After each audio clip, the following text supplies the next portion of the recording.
பாட்டி வீட்டுக்கு போனாவே வீட்டு வாசல் களத்தில் இது காய வச்சுருப்பாங்க. அதுதாங்க வடகம். இந்த வடகத்தை எப்படி செஞ்சுருப்பாங்கன்னு பார்த்தீங்கன்னா, சின்ன வெங்காயம், பெருங்காயக்கட்டி, பூண்டு, கடுகு, ஜீரகம், வெந்தயம் இதெல்லாம் போட்டு நல்லா காய வச்சு எடுத்து வச்சுருப்பாங்க.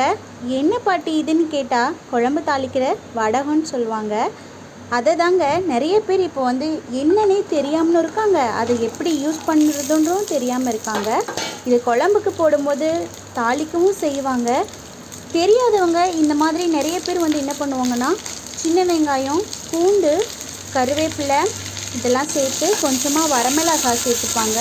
நான் வரமிளகாய் இல்லாதனால பச்சை மிளகாய் போட்டிருக்கேன். கொஞ்சமாக புளி போட்டு உப்பு போட்டு இது நல்லா வதக்கி எடுத்துட்டு, அந்த வடகம் இருக்குது பார்த்தீங்களா, அந்த வடகத்தை இதோட சேர்த்து ஒரு பிரட்டி நல்லா துவையல் மாதிரி அரைச்சி சூடாக சாதத்துக்கு சாப்பிடலாம்.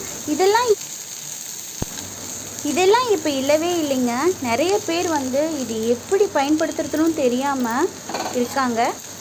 உடம்புக்கு ரொம்ப ஹெல்தியானதும் நல்லா ஜீரணம் செய்யக்கூடியதும். உங்களுக்கு வடகம் கிடைச்சதுன்னா கண்டிப்பாக ஒரு முறை இது போல் செஞ்சு சாப்பிட்டு பாருங்கள். ரொம்பவே சூப்பராக இருக்கும். துவையல் அரைச்ச பிறகு ஒரு சூப்பரான ஒரு தாளிப்பை கொடுத்து அதை நம்ம மிக்ஸ் பண்ணி சூடாக சாதத்துக்கு சாப்பிட்டோம் அப்படின்னா ரொம்பவே சூப்பராக இருக்கும். கண்டிப்பாக நீங்களும் இதை செஞ்சு சாப்பிட்டு பாருங்கள். உங்கள் குழந்தைங்களுக்கு பழக்கப்படுத்துங்க. தேங்க்யூ ஃபார் வாட்சிங்.